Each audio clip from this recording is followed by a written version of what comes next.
अरे जब से इस कैदी नंबर 804 ने तोशाखाना से घड़ी उठाकर फरोख्त की है ना, तब से इस मुल्क और कौम के हालात ठीक नहीं हो रहे। देखो महंगाई कहाँ से कहाँ पहुंच गई है भाई। हाँ भाई, ठीक कहते हो। पहले कितना अमन व अमान था, एक चिड़िया तक पर नहीं मार सकती थी। ये तो अच्छा है कि बब्बर शेर शरीफ और जरदारी जियाली जिंदा हैं। इन दो खानदानों ने इस मुल्क को बचाया हुआ है भाई, वरना आज ये मुल्क कहाँ से कहाँ पहुंच चुका होता। हाँ हाँ, और क्या। देखो ना, हमारे बब्बर शेर का बाप मजदूर था। एक मजदूर के बेटों ने शबाना रोज मेहनत करके कहाँ से कहाँ पहुंच गए। चंद ही सालों में आधा लंदन खरीद लिया है भाई। इतना मेहनती और ईमानदार खानदान है, जिसे ये कैदी कहता है कि ये चोर हैं। अरे मेरे महबूब लीडर के पास भी तो कुछ नहीं था, सिनेमा के टिकट बेचता था बेचारा। उसका एक रिश्तेदार तो साइकिल पर दूध बेचता था। आज उसका सारा खानदान एमपीए और एमएनए बन गया है भाई। उसकी पार्टी का एक वर्कर मीटर रीडर हुआ करता था किसी जमाने में, चंद ही बरसों में अरबपति बन गया। इतनी दौलत कमाई के पाकिस्तानी बैंकों में जगह कम पड़ गई, मजबूरन उनको बाहर मुल्कों के बैंकों में रखना पड़े सारे पैसे। ये सारा शबाना रोज मेहनत का नतीजा है भाई। देखो बाजवा साहब ने भी कमाल कर दिया, 3-4 वर्षों में 1100 अरब रुपए कमा लिए। अरे तुम बाजवा साहब की बात करते हो, वो तो बड़े ओहदे पर था ना। हमारे कमिश्नर देख लो, डिप्टी कमिश्नर देख लो, पुलिस के अफसरान देख लो। अरे जिनकी 60-60, 70-70 हजार तनख्वाहें हैं, उन्होंने लंदन और अमेरिका में जायदादें बना ली हैं भाई, जबकि लंदन वाले खुद इतनी प्रॉपर्टी नहीं खरीद सकते। ये सारा शबाना रोज मेहनत का नतीजा है भाई।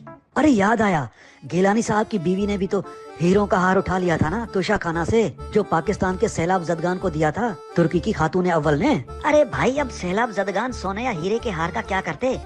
अच्छा है गिलानी साहब की बीवी ने उठा लिया, अगर वो हीरो का हार ना उठाती तो उसे भी ये कैदी बेच देता और आगे से कहता इन पैसों से मुल्क में अस्पताल बनवाऊंगा। बड़ी तबाही की है भाई इस कैदी ने इस मुल्क की। अरे हमारे ईमानदार मजहबी और मोहब्बे वतन लीडरों ने सारा मुल्क बेचकर भी लंदन, दुबई और अमेरिका में प्रॉपर्टीज खरीदी हैं, जजीरे बनाए हैं, सारा कारोबार बाहर सेट किया है, लेकिन मुल्क का एक रुपया तक जाया नहीं किया। ऐसे होते हैं लीडर, और इसे कहते हैं सियासत। हाँ भाई, क्यों नहीं। अपने औलाद के लिए शबाना रोज मेहनत करके पता नहीं कहाँ कहाँ से कर्जे लेकर भीख मांग कर अपने आने वाली नस्लों के लिए बाहर मुल्कों में पैसा जमा कर रहे हैं भाई। और एक वो है कैदी जिसने एक घड़ी बेचकर मुल्क को मुश्किल मोड़ में फंसा दिया।